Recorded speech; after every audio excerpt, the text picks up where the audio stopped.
கர்ப்பிணி பெண் தனக்கு பிரசவ வலி வந்து மருத்துவமனையோடைய வாசல்லையே குழந்தைய பெத்தெடுத்த அவலம் நம்ம இந்தியாவில் நடந்திருக்கு. இந்த நிகழ்வை வீடியோ எடுத்து சோஷியல் மீடியாவில் இது வைரலாக ஸ்ப்ரெட் ஆகிட்டு இருக்குது. யார் இந்த பெண்மணி, இவங்களுக்கு எதனால் இந்த நிலை வந்துச்சு தெரிஞ்சுப்போம் வாங்க. நாங்கள் தோழி சிவானி மூர்த்தி. இது ஓம்ருதம் ஆஃப் லைஃப். இன்றைக்கி நம்ம இந்த வீடியோவில் பார்க்க போகிறது ஒரு உண்மை சம்பவம். மே 24 உத்தரப்பிரதேசத்தை சேர்ந்த ஒரு கர்ப்பிணி பெண் பலியா மாவட்டத்தில் உள்ள சோன்பர்சா என்னும் பகுதியில் இருக்கிற ஒரு கம்யூனிட்டி சென்டரோடைய வாசல் படியில் சுமார் காலை 2 மணி அளவில் ஆம்புலன்ஸில் இருந்து இறக்கி விடப்பட்டு அந்த ஆம்புலன்ஸ் டிரைவர் அவங்கள விட்டுட்டு போயிட்டாங்க.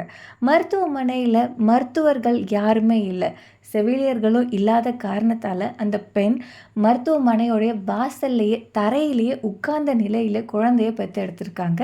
இதை வீடியோ ரெக்கார்ட் பண்ணி சோஷியல் மீடியாவில் பதிவு பண்ணதுக்கு பிறகு பலர் இதை பார்த்து பல சர்ச்சைகள் போயிட்டுருக்கு.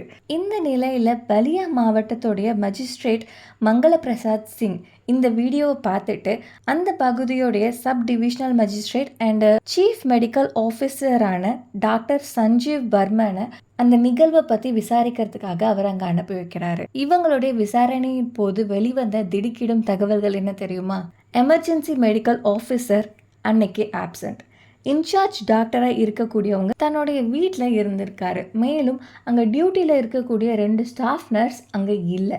இவங்களுடைய இந்த அலட்சிய போக்குனால அந்த பெண்மணியோடைய நிலை இந்த அளவுக்கு கவலைக்கிடமாக ஆகியிருக்கு.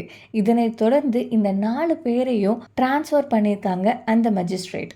இது ஒன்றும் புதுசு இல்லை. இது போல் சம்பவம் இந்தியாவில் ஒரு நாளைக்கு அட்லீஸ்ட் ஒன்றாவது நடந்துட்டு தான் இருக்குது. ஆனால் அதை பற்றி வெளியில் தெரியறது கிடையாது. ஏதோ இதை ரெக்கார்ட் பண்ணதால் நம்ம எல்லாருக்கும் தெரிய வர்றதுக்கான ஒரு வழியாக இருந்திருக்கு. அது மட்டும்தான். உங்களுக்கு தெரியுமா, இந்தியாவில் உள்ள 50% அதிகமான கர்ப்பிணி பெண்கள் பெரிய ரிஸ்கில் தான் இருக்காங்க. இதில் பெரும்பாலானோர் கிராமங்களில் இருக்கக்கூடியவங்களாக இருக்காங்க.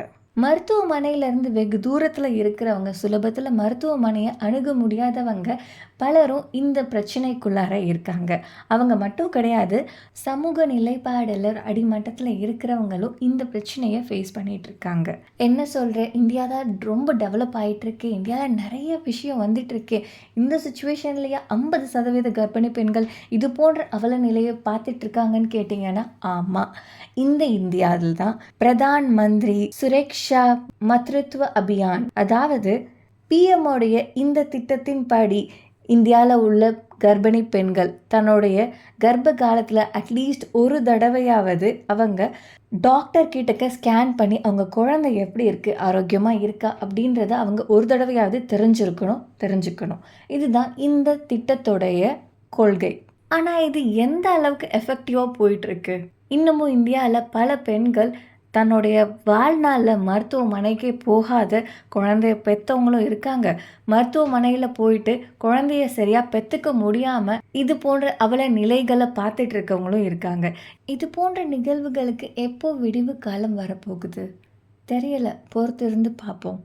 நான் உங்கள் தோழி சிவானி மூர்த்தி. இது ஓம்ருதம் ஆஃப் லைஃப். நன்றி, வணக்கம், வாழ்க வளமுடன், ஜெய்ஹந்த்.